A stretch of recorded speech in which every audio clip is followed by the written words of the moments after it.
आदर्श विद्या मंदिर आदर्श नगर मालपुरा की ऑनलाइन कक्षा में आप सभी विद्यार्थियों का हार्दिक स्वागत अभिनंदन। प्यारे विद्यार्थियों, आज हम कक्षा 12 में राजनीतिक विज्ञान का राजनीतिक विज्ञान की जो दूसरी इकाई है उसका दूसरा टॉपिक है राजनीतिक संस्कृति, पॉलिटिकल कल्चर, उसका अध्ययन करने जा रहे हैं। राजनीतिक संस्कृति एक समाजशास्त्रीय अवधारणा है। किसी भी राजनीतिक व्यवस्था के सदस्यों को उसी राजनीति व्यवस्था के प्रति अभिवृत्तियां, झुकाव, विश्वास, प्रतिक्रियाएं, अपेक्षाएं और संपूर्ण राजनीतिक व्यवहार से ही किसी व्यवस्था की राजनीतिक संस्कृति का निर्माण होता है। वस्तुतः जो राजनीतिक संस्कृति है वो राजनीतिक संस्कृति उस व्यापक सामान्य संस्कृति का हिस्सा है जिसमें समाज के सदस्य अपने मूल्य, भावनात्मक मनोवृत्तियों, विश्वासों और भावनाओं को संचालित करते हैं। इस प्रकार एक सामान्य जीवन पद्धति और दृष्टिकोण का विकास ही सामान्य संस्कृति है। राजनीतिक संस्कृति उसी सामान्य संस्कृति के राजनीतिक शास्त्र के दृष्टिकोण से संबंधित है। चूंकि राजनीतिक व्यवस्था मनुष्य के राजनीतिक व्यवहार का परिणाम है और राजनीतिक व्यवहार की गतिशील होता है, तदनुसार राजनीतिक संस्कृति भी स्थिर न होकर के गतिशील होती है। देखिएगा कैसे। यूं बात करें तो राजनीतिक संस्कृति का अर्थ और उसकी परिभाषाएं। राजनीतिक संस्कृति को आमंड जो है उन्होंने कार्य के प्रति अभिमुखीकरण और डेविड स्टर्न ने पर्यावरण, स्पेरो ने राजनीतिक शैली का नाम उद्धृत किया। आमंड तो इसको कहते हैं कि कार्य के प्रति अभिमुखीकरण, कार्य के प्रति झुकाव, और डेविड स्टर्न ने इसे पर्यावरण कहा है। स्पेरो ने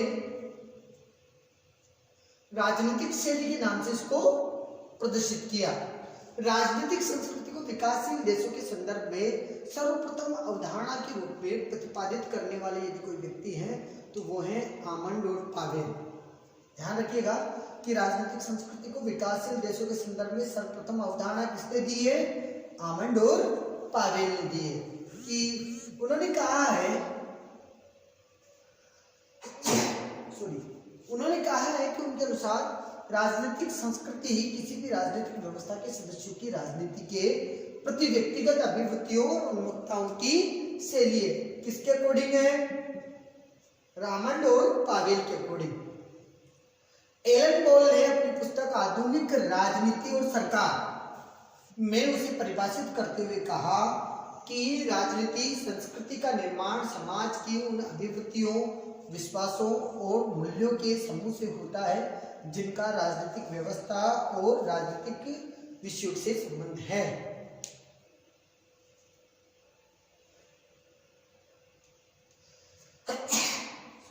एलन बोल ने जो है अपनी पुस्तक आधुनिक राजनीतिक और सरकार में उसे परिभाषित किया है। तो ध्यान रखिएगा, प्रश्न पूछा जाएगा आधुनिक राजनीति और सरकार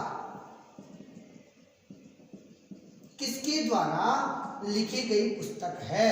तो किसके द्वारा है? एलन बोल के द्वारा ये लिखा गया है। उसमें क्या लिखा है?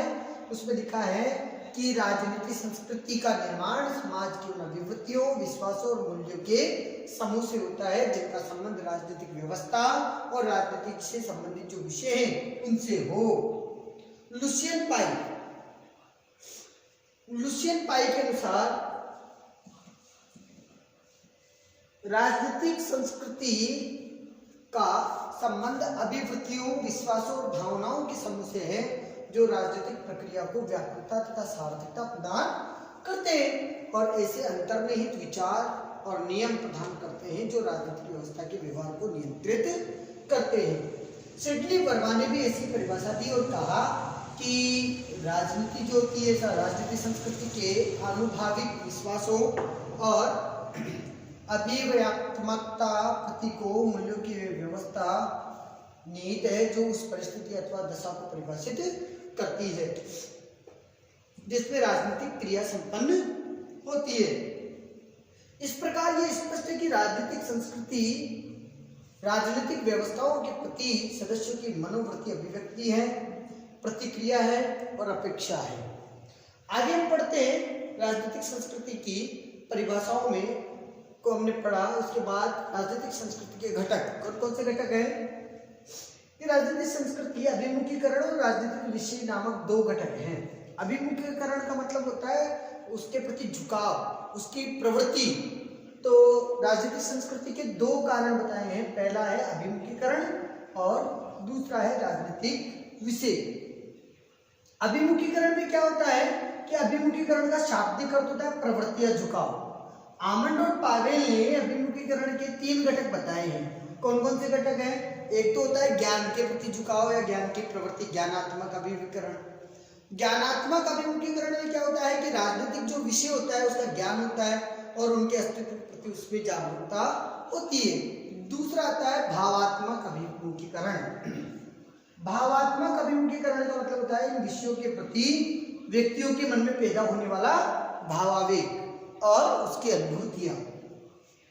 तीसरा इन्होंने बताया मूल्यांकनात्मक अभिमुखीकरण, अर्थात उन विषयों के बारे में व्यक्ति का उचित और अनुचित या शुभ अशुभ का मूल्यांकन करना। देखिएगा, राजनीतिक विषय के अभिमुखीकरण के 4 विषय हैं। पहला राजनीतिक व्यवस्था, दूसरा राजनीतिक संरचना, तीसरा समस्याएं और उनकी नीतियां, चौथा है राजनीतिक कर्ता के रूप में व्यक्ति, क्योंकि प्रत्येक व्यक्ति राजनीतिक कार्यकर्ता के रूप में काम करता है और फिर एक अच्छा नेता बनता है। और कहीं ना कहीं वो कर्ता के रूप में व्यक्ति काम करके समस्याएं जो है उनका समाधान ढूंढता है, फिर नई नई नीतियां बनाता है। तो कहीं ना कहीं ये व्यवस्था के फॉर्मेट के रूप में आते हैं।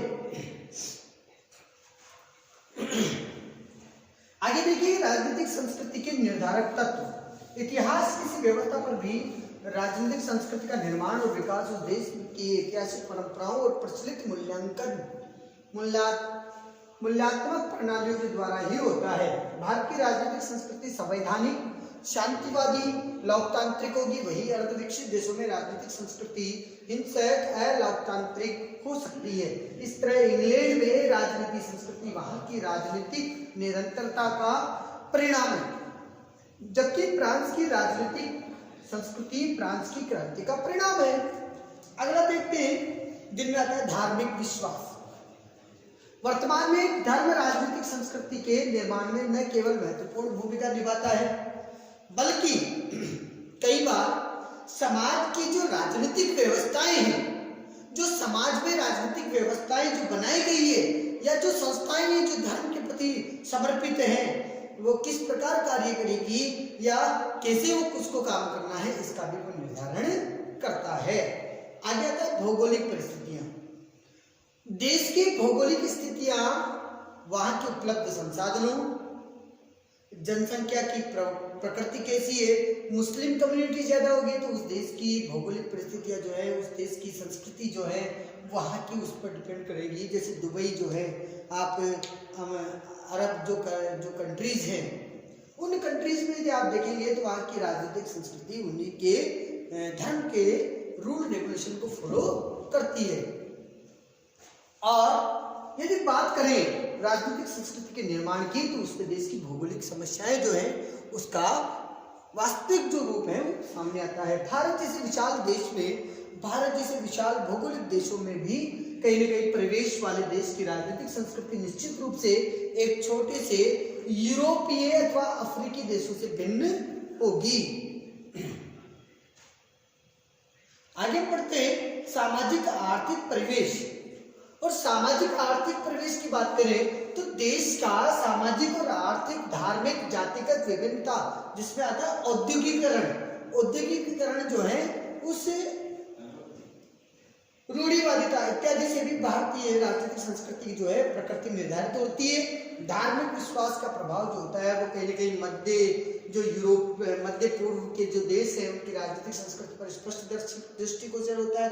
मैंने आपको पूर्व में बताया था कि यूरोपियन संस्कृति ले लीजिए, अरब अमीरात की संस्कृति ले लीजिए, तो कहीं न कहीं वहाँ की राजनीतिक संस्कृति वहाँ के धर्म से प्रभावित होती है। और यदि दुबई, इराक, ईरान जो है वो अमीर कंट्री में आते हैं, धनवान जो है देश है, तो वहाँ की स्थितियाँ, वहाँ की परिस्थितियाँ अलग होती है। तो कहीं न कहीं क्योंकि अपेक्षाएं जीवन शैली के स्तर का भिन्न हो जाता है। आगे आता है विचारधाराएं। विचारधाराओं का प्रभाव राजनीतिक संस्कृति के निर्माण में निर्णायक होता है। उदारवाद, मार्क्सवाद, पूंजीवाद जैसी विचारधाराएं अपने वैश्विक दृष्टिकोण के आधार पर ही राजनीतिक संस्कृति के विकास में सहायक भूमिका निभाती है। उपरोक्त तत्वों के अतिरिक्त वैज्ञानिक अथवा तकनीकी प्रगति, मीडिया तथा प्रेस, शिक्षा इत्यादि की भी भूमिका राजनीतिक संस्कृति के निर्माण में होती है। अन्य तत्वों की बात करें तो इसके अतिरिक्त शिक्षा का स्तर, भाषा, रीति रिवाज आदि की राजनीतिक संस्कृति के निर्माण में भूमिका अदा करते हैं। आज हमने राजनीतिक संस्कृति की परिभाषाएं, उसके घटक पढ़े। शेष जो है हम अगला जो टॉपिक रहेगा राजनीतिक संस्कृति की विशेषताएं, वो अगली कक्षा में पढ़ेंगे। धन्यवाद।